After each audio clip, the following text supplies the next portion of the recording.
4 yıl okuş, 4 ay kış. 4 ayını okup durup, işi bilimlerini alıp, ayına 15-20 milyon. Vaqt ötken sari daromad etseniz bo'ladi. Birden de paytım var, vaqt ötken sari. Birinci ay nəzəri öyrətimləri, inki qalan 2-3-4-cü ay əməli öyrətimləri, real firmalar əsasında ADNS proqramması öyrətimləri. ADNS öyrətirsiniz? ADNS öyrədəlir şunun içində. İşte oxuş tamamlab getiyatırğan vaxtda ADNS proqrammasının özlərini şəxsi kompüterdən sınıf gətirib bərəmiz. Bonus. Besklatlı. Bu proqramma köçədə 3-3,5 milyon duradı. Buhalter həm doktorxana, həm dükana, həm firmalara xidmət göstərici olan işlər çıxartmaq həm məsələ gərək bu vaxt. İndi kızıklı yerinden geldi. Çasın. Ayı 1 milyonla. Ayı 1 milyon ama. Bitir çıkınca 4 milyon.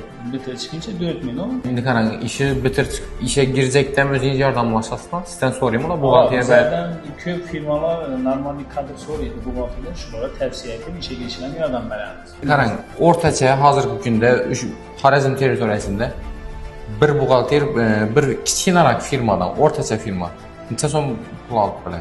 Tahsillat tuttu 2,5-3 milyon tuttuğunu. Eğer buhalter bir hem kiçikne firmaların özü işlese 5-6 milyondan kemmez.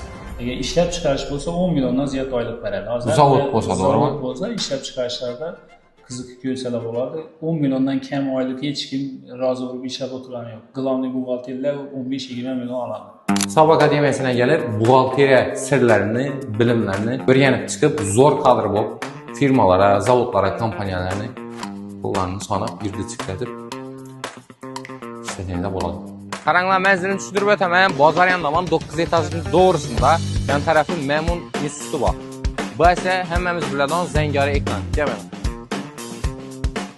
Günün geçəniz bunda afişa zurubdu, Saf Akademiyası, buhalteriya və sağlıq kitabını öyrətmək üçün mərkəzi. Öyrənin, olmasın.